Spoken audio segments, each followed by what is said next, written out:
So I want to first say thank you to everyone for joining us, and thank you to my colleagues and students for helping us pull this together. As I mentioned, this is something new we're trying, just offering up a little glimpse of what our typical community meeting is like to the wider audience. So our community meeting is normally run by students. So we're lucky enough to have Jazz Kramer, who's one of the BASA co-presidents here with us. So Jazz, if you wouldn't mind to just introduce yourself and maybe share a little bit about what community meeting means to you, and then help us get through the agenda. Yeah, of course. So this is our community meeting. It happens every week. Normally we all gather in our huge theater in Horowitz, but now because of COVID, sadly we have to do it online, but it's still a great way to just get the whole community together. We talk about any events that are going on, any announcements. Some people have, we have a lot of students who present different things. I know today that we had a great Earth Day presentation by many students. Normally it's ran by me and my co-president, Matt Sorensen. Sadly, he just couldn't make it today. He has a baseball game. But yeah, so this is kind of just our time, and we run through, and anyone who wants to share anything, they email us beforehand and we set it all up. So we normally started off with a Go VA. And so I can start you guys off with that. So on three, we'll go 1, 2, 3. Go VA. Thank you. And then next up, we're going to go to Dr. Zakara. Oh, I thought that was the practice run. I didn't do it. Oh. Go again. Okay, yeah. Go, so what we're going to do. And it's so much fun in our Nitachukas Theater where, we have seating for about 350, and with the full student body and all of the faculty in there, that's definitely a rally moment for us. So there's lots of energy when everybody walks in, and then that really centers us. And then Matt and Jazz often stand on the side and really make sure that the next speakers are going up to the podium. And we have Dan Burmester, our director of theater, and sometimes students helping up in the back with lighting and all the other effects, because multiple things happen in community meetings. So it really is an event that has to be orchestrated each week. And Dan is really behind the scenes there doing that, and asks for the speaker list ahead of time, so he really knows what the agenda is. And then Jazz and Matt manage that. So the next thing we turn to is my part of the welcome to the community, and I often draw on something that has to do with the where we are in the calendar year. This year, I tried to give as many little motivational incentives to everybody to get through, particularly the second semester when we didn't have our spring break. So, we were really, really proud of the fact that we had only one COVID case on campus all year, and that was somebody who was returning for the winter break, and no one else was infected, and we were able to just go forward. So all of our protocols really paid off, and we were able to be in person and enjoy the outdoors more than we actually ever did. There are many silver linings from COVID that we are now reflecting on. It was also the best professional development for faculty on the use of technology in the classroom that you could imagine. We really just, everybody had to learn how to use the equipment and reach a hybrid audience at different moments of the year. But so basically I see my role as sort of a cheerleader for the community, encouraging everybody as we go forward, celebrating a lot of things, talking about things that are going on in the outside world, not with a heavy hand, because it's not a speech. It's really just to connect everybody with things that they might have time to know that is happening, or things that are celebratory.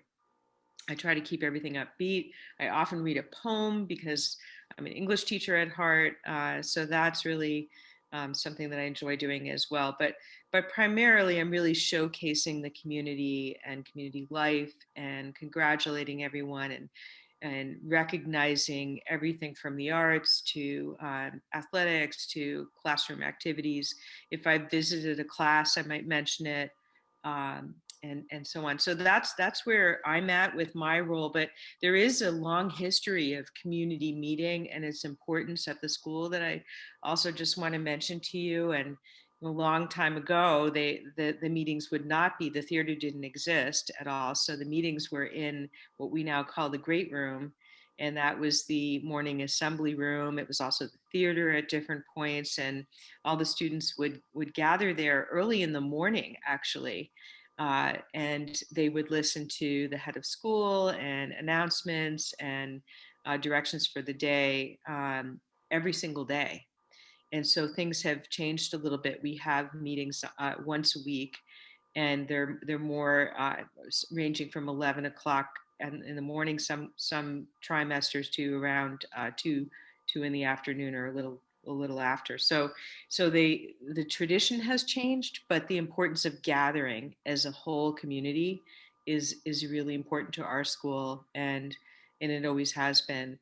The other time we do that is with our sit down meals. So we have meals on one night a week, and then every Friday lunch we sit down together, something we couldn't do in COVID. But Friday lunch is when we have day students and boarders all together, unlike the evening meals, and announcements are made about weekend activities and such. So just to get a flavor of community meeting, I know that others are going to speak, but it really is a time where it is a student-centered meeting. We like to believe that it is not a time for me to orchestrate the meeting or to do anything other than to cheer everyone on. It's really students who are deciding what happens. And so there are performances, senior speakers, and all kinds of ways in which students get up on stage and speak.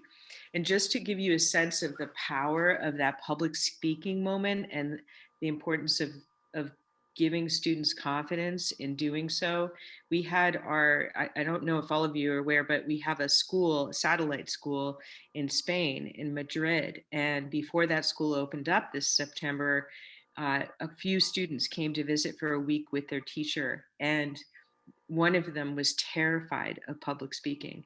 And at the very end of the visit, we asked them all to get up on stage and speak one at a time. And the student who, Marcos, who was the faculty chaperone, said that was normally terrified, would never have done that, never even mentioned a word. It got right up to the microphone and just spoke to the entire audience with complete confidence. So I think that says a lot about what can happen in even 1 week of being at Vermont Academy and experiencing the authenticity of all the relationships and your own growing confidence. So community meeting is very much a celebration of that confidence and of all of the students in multiple ways. So I think that's an overview. I don't want to get into too many details because I have so many colleagues here who can talk about their role in community meeting. We'll probably do a run through so that you can feel what it's like. Thank you, Dr. Zakara. And next up, we're going to move to Mr. Alfeld. There we go. So as the director of the Center for Learning, I often like to challenge the students and take the importance of our MAPS program. So some of the things I've done recently is that I actually had all the students in advisory do an activity where they had to reflect on their strengths that they did through the Strength Finder test. And they had to be very creative. They had to come up with it in their own words, what that word meant to them and what the strength was. They had to develop a symbol that represented it. Challenge, competitive, did a trophy, for example, things of that sort. Then they did a very personal thing, some point in their life where they used that strength to benefit themselves or others. And then they had to create a superhero that would represent that strength. And finally end off with some ways that they could see themselves using that strength in the future to help others. So what we did with this, and they didn't know this when we were creating this, we created a Kahoot. And a Kahoot is an online game that many of us like to play. It's a great way of checking in to see if the students know it. The student government has used Kahoot. As you heard, Earth Day did a great job today. Good job on that, Christine, in using Kahoot. So it's like, it's an online thing. You see a question, 4 choices, multiple choice on your phone. You click the one you want.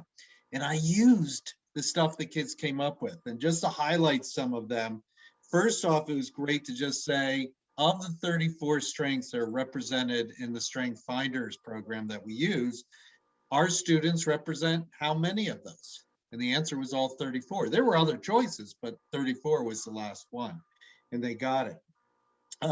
The other one, which was really impressive, they know this one because I've said it so many times, is what's the number one strength that our students find? And that is competition. And one of the things that's great about that is that we as adults know that too now. And as a result, I know in my own classroom, I've kind of done things a little bit more competitive with. So it's one of the places that we're definitely using this to strengthen ourselves, strengthen our students and their own knowledge of themselves. I also love sharing this last time, the number one strength amongst the faculty, and that is being learners. And it's that great lesson that we always love to teach, that we're lifelong learners, and educators are such great examples of that.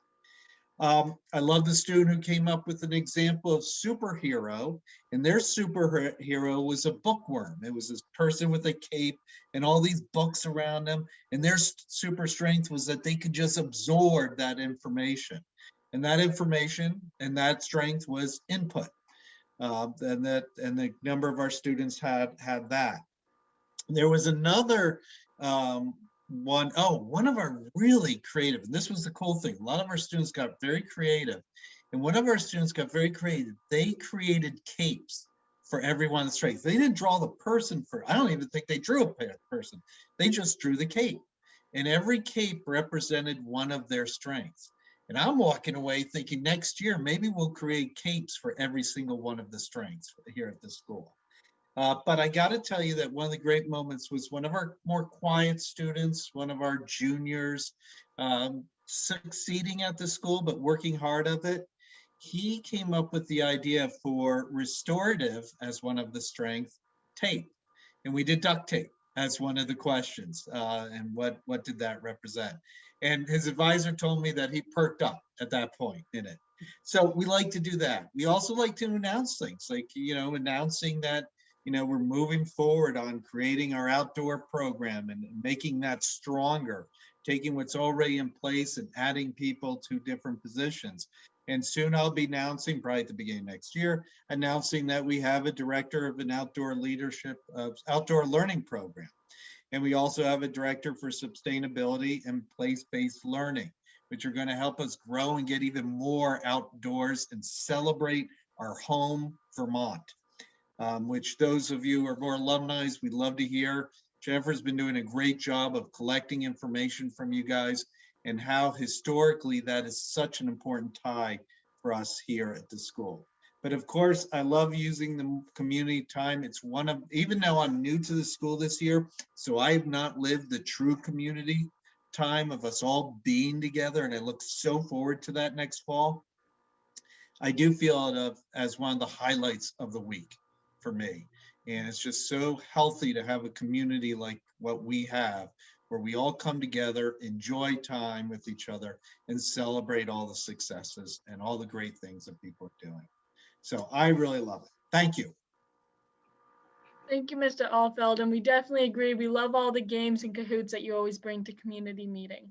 Well, I want to give you guys up, credit. The best one I think this year was the one you guys created, which was the baby pictures of the faculty. Yes. The kids had to figure out it was around the holiday. No, it was and definitely one other fun to thing- get all those submissions. Yeah, very good. You guys deserve the credit on that one. Thank you. Next up, we're going to move to Miss Mcardle. Thanks, Jazz. For those of you who don't know me, my name's Marianne Mcardle. I have been at Vermont Academy for 31 years. So I have actually spent a whole lot of time in community meeting, probably more than anybody on this call right now, if I think about it. And I remember I was just reflecting on community meeting back in the days when it was held in Horowitz on the second, in Fuller on the second floor. And in 1997, at a community meeting, I actually heard my husband's voice for the very first time. He came to Vermont Academy as an artist in residence for the week. And I can still remember hearing the very first words that he spoke at that meeting. And you know what the words were actually? He said, "So anyway," that's the very first thing he ever said to the entire crowd. And I was like, who is this guy? But anyway, that's another story. So yeah, community meeting. I can remember when it was twice a week. It was on Saturday morning, Wednesday morning. We spent a lot of time at community meeting. But this time of year at community meeting, I might be congratulating our seniors on their acceptances to college and where they're deciding to matriculate. So I was asked to give a little snapshot. I work in college counseling. I was asked to give a little snapshot of the class and how they have done this year and how this year has been different from a normal year. And it's been really different. And I think Jazz certainly could attest to that. So just a snapshot of the class. We have 62 students, 62 seniors. 49 of them are going to be going to four-year colleges in the US or Canada. Jazz is actually doing something really incredible. I'll ask her to just mention it after this. 6 of the international students are going home to universities in their own country, or a couple of them are from the Dominican Republic and they're going to school in Spain. We have 3 hockey players who have decided that they're going to play junior hockey next year, which is pretty typical for us. We usually have students who want to take that route and hope to get a placement in college to play.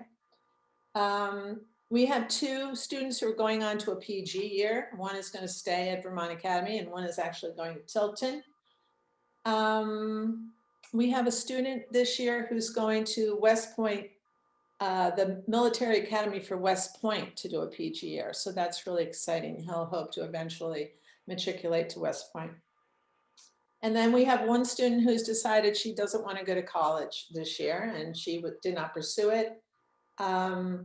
And another student who's doing a gap year with a program called Virtu, which is you do a gap year internationally. So it's kind of a all over the place situation this year.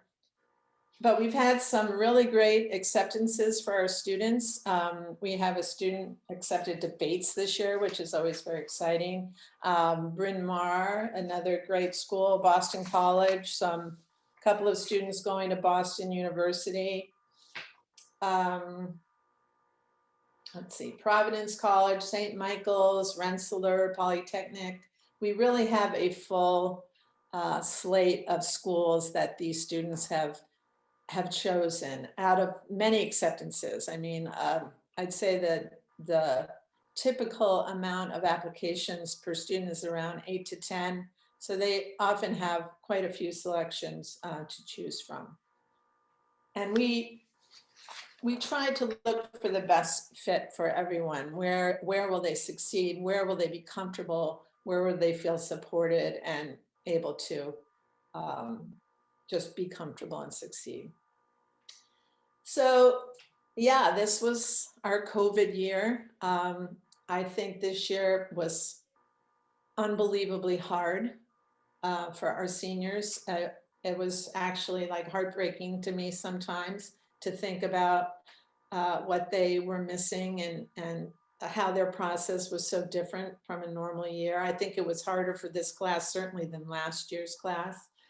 The biggest changes I think about COVID in the college process were the fact that, number one, testing was pretty much optional across the board. There were very few colleges that were requesting test scores, SATs or ACTs, so that made a huge difference. Students weren't able to visit colleges. I mean, students still trying to make decisions on where to go, where they're going to spend the next 4 years, and they haven't been able to go to campus. Where typically we really have a lot of students getting out and looking at schools and being able to, see a big university. What is that like? See a small college. What is like that? What's that like? What is the vibe? Where do I feel comfortable? How do they compare? They weren't able to do any of that. So it was kind of like just, traveling blind to try to make this very important decision. And that was heartbreaking for me.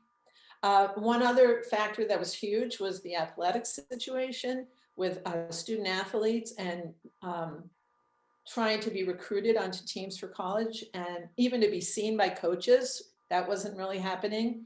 So that kind of led to some of the kids going into juniors and doing PG years because they really want to get that look from coaches and have an opportunity to get on a team if they can.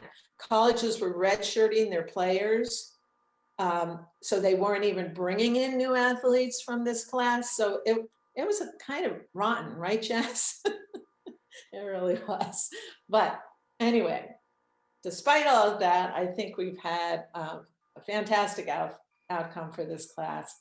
We were able to hold the SAT and the ACT on campus twice this year for both tests, which did give our students the option to take the test and submit it if they felt they wanted to.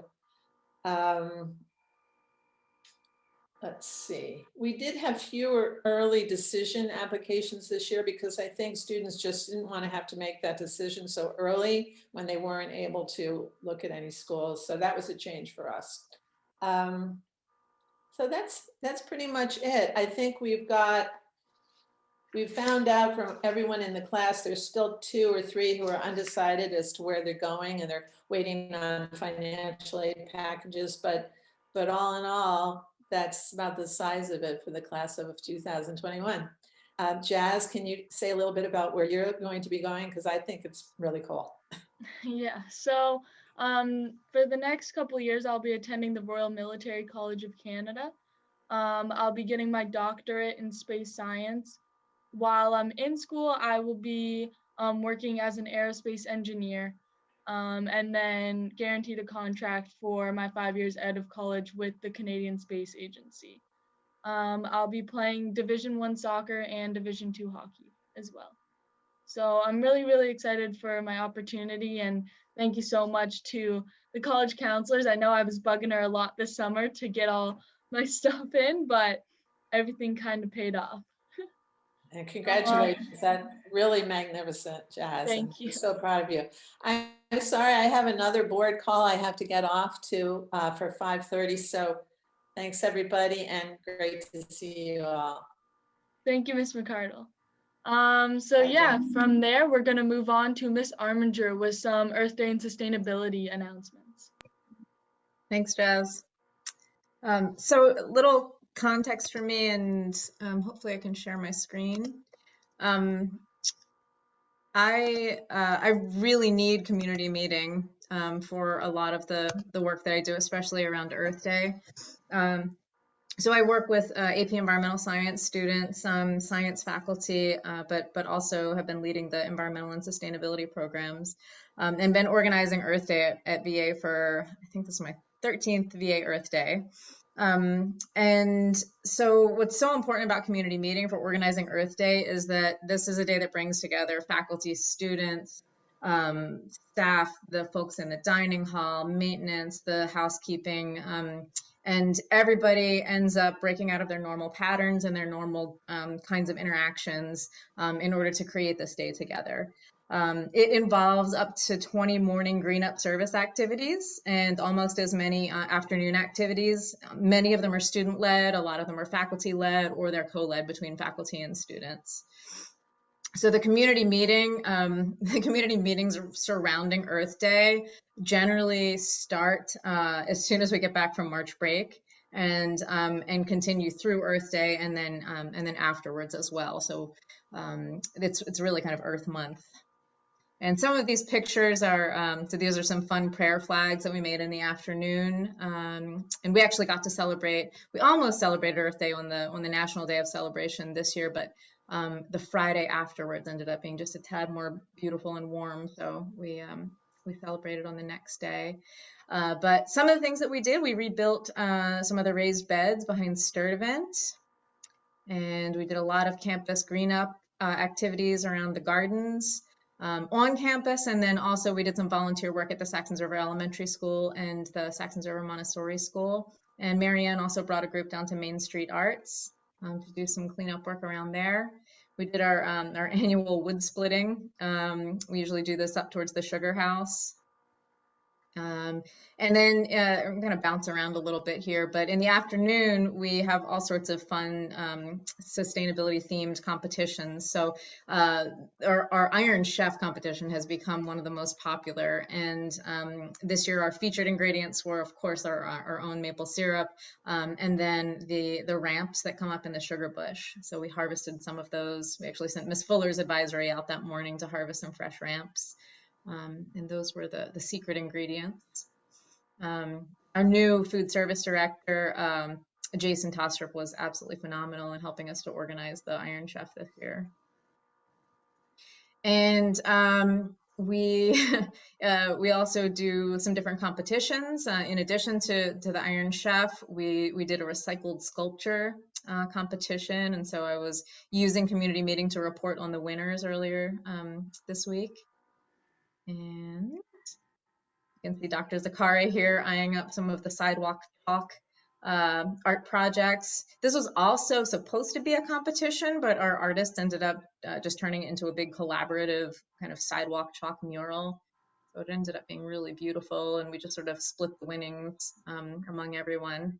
And the winnings for a lot of these competitions are actually raised through clothing donations, a kind of a VA campus yard sale. So it helps us to clean out classrooms, clean out dorm rooms, exchange things that someone else might want, and then recycle and repurpose and donate other things.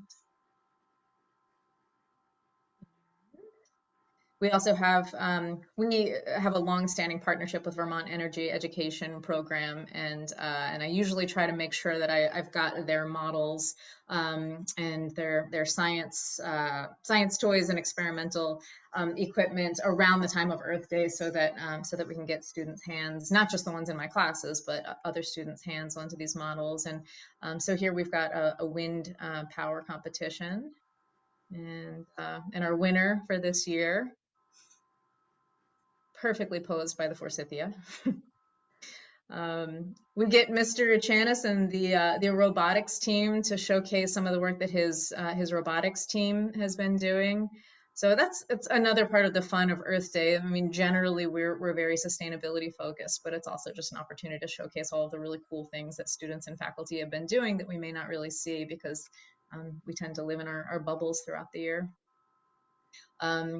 Ms. Fuller, Joe Fuller, usually gets the Writing Center team to create a blackout poetry activity, which is also kind of fun because we repurpose books that people are ready to give away. And then we have Alicia Barron and Wendy Bordeaux and Nicole there helping to create some just very simple but fun pine cone bird feeders. And I really wanted to get this picture in here because even though it's very simple, this is a kind of activity that in a normal year would be a lot of fun for the elementary school students in the community that usually come up and visit our campus in the afternoons. And Lisa McNeilis, the art department is absolutely outstanding when it comes to Earth Day. Lisa this year brought back the recycled water bottle flowers, which was a lot of fun. And the rock climbing team is always very enthusiastic about inviting students to try out the rock wall. Annie, who's going to be talking to you soon, volunteered to do a really amazing and extremely well-attended improv activity. So that was a huge success this year. And according to Mr. Burmester, to Dan, this was totally Annie. I mean, he helped out where he could, but Annie completely took charge of this one. And Steve Cady every year is doing gets the stage going, and we have wonderful music performances from students. We were a little bit nervous that we thought maybe because we switched the day we weren't going to have Steve, and I realized, I mean, I always know this, but I realized just how important the music is for bringing Earth Day together. So thank you again, Steve, for rallying. You're amazing. This is just one.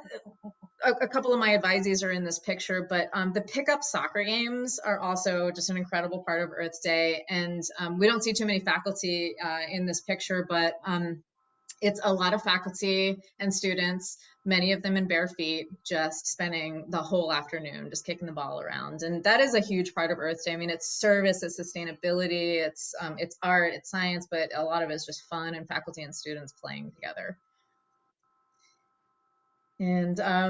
And these three lovely ladies were running for student body presidents, and unfortunately they didn't win. But I think one of the ways that they really tried to put themselves out there was helping to volunteer to really bring Earth Day together and scoop the local Walpole Creamery ice cream at lunchtime. And one of the coolest things this year was our Wildcat came back. One of our students volunteered to wear the Wildcat suit and just visit different service activities and afternoon activities all afternoon, and just kind of kept the spirits high. These guys were helping to clean out the campus chicken coop. And I've got lots more pictures at our Flickr website and on the Facebook pages.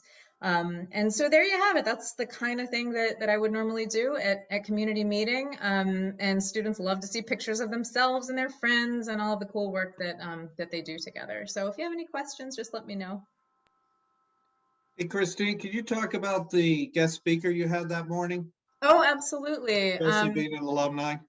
Yeah. So are we familiar with the Harrington clan? Okay, so Bob Harrington was a long-time math teacher at Vermont Academy. His son Jeff Harrington worked in IT for many, many years. His grandsons Connor and Spencer were Vermont Academy students, and his other son Dan Harrington was a colleague of mine for a while. And so he and I worked together in the science department. He was a biology teacher. He spent most of his life aside from his couple of years coming back to Vermont Academy, as a traveling seasonal field ecologist. And he's now working for the Department of California Fish and Wildlife. And I had him visit my AP Environmental Science classroom and do some talks about his work. So the students loved it so much that they sort of nominated him to come back and speak to the whole school on Earth Day. So that was really wonderful. And of course, he's also Vermont Academy alumni. Do you remember which year, Tonya? I think Liz figured it out. I want to say 94, maybe. I don't remember. I'd have to look it up, but it's Yep. wonderful to have him back. Definitely, it was good to reconnect him. Perfect. Thank you, Ms. Arminger. And we always know that we're always going to have her on the schedule with some Earth Day or sustainability, and we always love seeing what she has in store for us. Thanks. So now we're going to move to Mr. Cady. Hi, everybody, and nice to see you all, and nice to meet a few folks that I haven't met before. My name is Steve Cady, and I teach music, and I'm the Performing Arts Chair at Vermont Academy, and this is my 20th year working for VA. And it's been my sincere pleasure and honor to do it the whole time. And as Ms. Mcardle put it, I think I might be the runner-up for time spent in community meeting. So we have... as Dr. Zakar articulated, that's gone through varying manifestations, but you know, since I've been here, one thing we've always tried to do as a team is keep them interesting and full of musical performances and snippets of theater and all kinds of artistic things that are happening around campus. So a few things that often show up in that slot, as aided by Jazz and Matt and our other student body presidents, we've had a lot of solo student performances, folks who are working on vocal or piano music as example, We've had, as I mentioned, we usually tried to sneak a little bit of a upcoming theater performance involved. We've taken the opportunity, especially in the spring, to honor our visual artists at the community meeting, including the Campbell Art Purchase, which takes place, is usually disclosed at a spring community meeting gathering. Um, and we had a little period recently when we were all able to be together, where we had a slot weekly in community meeting called Live and Five, and that was sort of confusing for some. We were trying to say live stuff in 5 minutes, and we had a really nice stretch there with a lot of fresh student performances and things like that happening. Another thing I tend to do in community meetings is just keep the community abreast of the differing events and opportunities that are going on campus. At the beginning of the year, for me, that often looks a lot like, hey, if you're thinking about playing an instrument or singing or learning something new in music or being on stage in the theater or backstage in the theater, I'll be letting the student body know about what sort of offerings are available and how they can be involved. The message there for folks who are not hearing those as often is that one thing we really try to endorse at VA is that music and theater and arts are available to the student body if they want to participate in them. We have ways of fitting things into their schedule, and folks don't have to choose between their academics or their athletics in order to participate in the arts. So I send that message a lot. Another thing that folks hear from me is announcements about upcoming performances that are coming our way on campus. And we've, in the last few years, developed I think, a really impressive program of performance offerings through the year. Those include each trimester, we usually have a music lesson recital where the students who take a music lesson perform for each other and their teachers. We have multiple concerts for the entire community, featuring our jazz, vocal, and chamber music ensembles. We have a series of theatrical performances of varying sizes and shapes throughout the year, including student-written plays, and we've done many musicals over the years in our theater. And this year, one of our final presenter today, we can give credit to Annie, who did a wonderful job organizing an entirely student-motivated improvisational theater night this spring. So in a normal year, we've got a wonderful calendar of performance events, including stuff that involves some outreach with Kern Hatton School, which for folks who know Vermont Academy well are aware that we have a very close bond with Kern Hatton, and that exists as well in particular in music. We usually share MLK Day with Kern Hatton students coming to sing with us, and my jazz ensemble usually goes over there in April for an invitational as well. Cool. So it's been we're a broken record here, but it's certainly been an interesting year. And just to keep it short, music teaching was quite an adventure under COVID. And in the state of Vermont, there was to be no indoor music making that involved singing or wind instruments. That was the rule all the way until March of this year. So all of our rehearsals were outdoors. And when we were met with that challenge in the winter, we had a lot of creative solutions, including having folks in separate rooms and separate buildings and recording things and pre-recording and meeting them remotely. It was quite an adventure. The protocols require student singers and wind instrumentalists to wear face coverings and bell coverings on the ends of their instruments. And to maintain extra social distancing of, like, in some cases, 9 to 12 feet between players. So it was quite an adventure. We managed a couple of, I think, very successful concerts. I'll put these links in the chat for you folks, and I'll also make sure that Tonya has them if anybody wants to follow up afterwards. But we were able to, I apologize, let me get my settings right. Able to execute some live performance just this past weekend on campus, and we live streamed this event for our families and folks around the world. one of the really cool side benefits of the COVID situation is that we have now been forced to embrace the technology that allows people to see this material when they're not on campus. And so the side benefit here is that we have folks literally all around the world watching these concerts. So we won't take time to watch all of it, but just a little teaser here. This is some music from our vocal ensemble that day.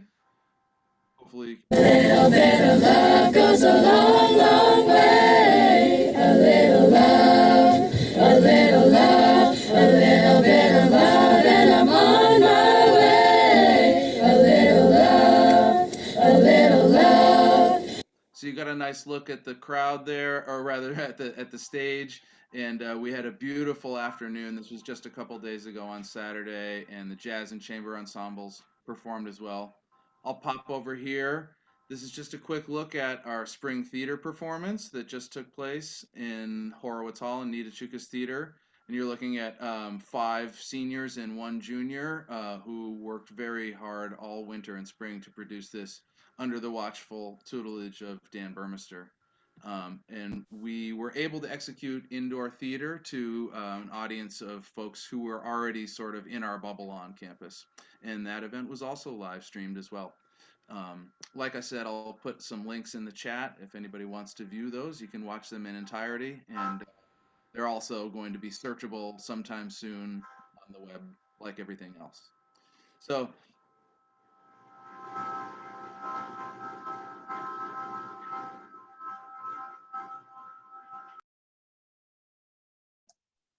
Steve, you're muted right now. So sorry about that.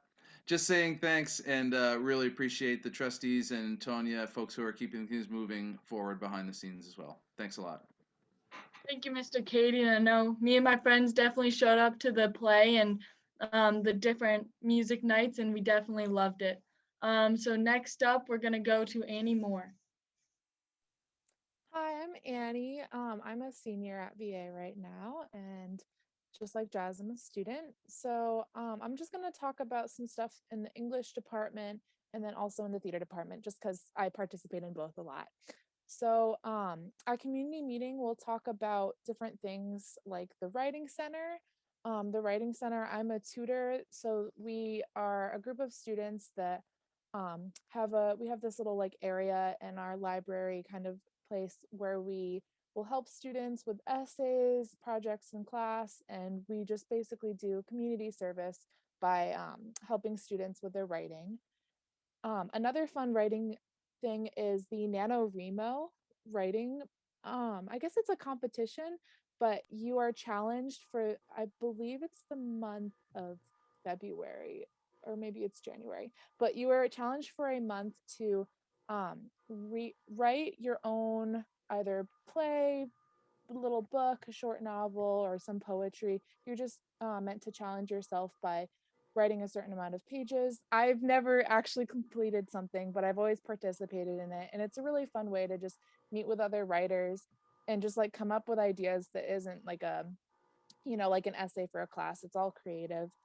And then also with that, we get a lot of students that submit work for Scholastic Awards. And Vermont Academy, I believe Miss Fuller has said before, Miss Fuller is our one of my English teachers, that Vermont Academy is one of the best schools in Vermont that has like the highest amount of students that get Scholastic Awards, both in arts and in writing. And we just do really well. Our students, like, we all submit a bunch of stuff and get silver keys, golden keys, honorable mentions, and it's really great. And I've gotten a silver key for a play that I wrote in the fall, which was really exciting. That was the only thing I've ever submit, and it was really exciting to have that come back. And then yeah, so we also do the 24-hour play, which is another writing and kind of like theater combined activity that students can do. And you are writing a play in 24 hours, and then we perform it for the whole school. And we did that over Zoom this year, which was a little interesting, but it still worked and it still happened. We saw it got performed still somehow, so that was exciting to do. And then there's also the literary magazine. And that is another place for students to submit their work that they've worked on. Usually like you can submit things you've submitted for Scholastic Awards, or just like I wrote a poem in the class that I just kind of liked and I just wanted to submit it for fun. Like short stories, any type of writing, and also artwork as well. And then I've done a lot of theater projects, like kind of on my own this year. I started, I think Mr. Katie or someone talked, oh, Miss Arminger talked about it. The Improv Nights, that is an activity I started to kind of get students who weren't able to participate in theater this year and kind of were missing out on it to all come together, and anyone could show up. And I did it for the whole month of April. So every Wednesday night, it was just like an optional night where people could come in, play improv games, do exercises. And it was a bunch of fun. We had snacks, we were just like hanging out, and it was really amazing. And actually, tomorrow night, I am hosting a murder mystery dinner party, kind of as like a celebration to end the improv nights. And I'm so excited for it. Everyone has a little character. We're all going to come kind of dressed up, and we have Lola's Pizzeria catering us, which is really fun. So that feels like a great way to kind of end the year and do like a murder mystery dinner party, just like something that's so fun and would be really great with high schoolers. So yeah, that's all I have to say about the writing program and the arts programs. Thank you. Thank you, Annie. And then I believe that Miss Fleming has a few final words to say. Well, I just wanted to thank everyone. I found this super informative, even as a staff member here at Vermont Academy. I learned a lot about all the various departments, and got renewed enthusiasm for community meetings, certainly. I just didn't know if anyone had any questions that you'd like to ask. Yeah, this is Sean. I just, messaged Danny. Where is she headed after VA? What's next for her? Hi, yeah. So I am going to Elmhurst University, which is a school right outside Chicago. Right.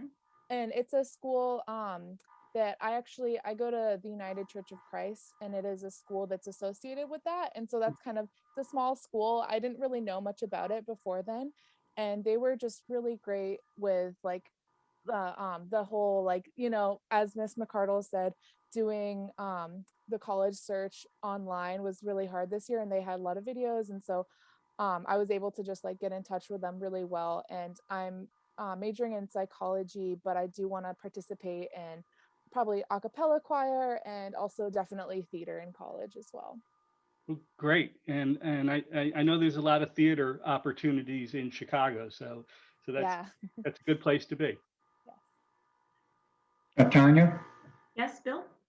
Yeah, I have a couple, I guess you might say, suggestions or reactions regarding the Earth Day activity.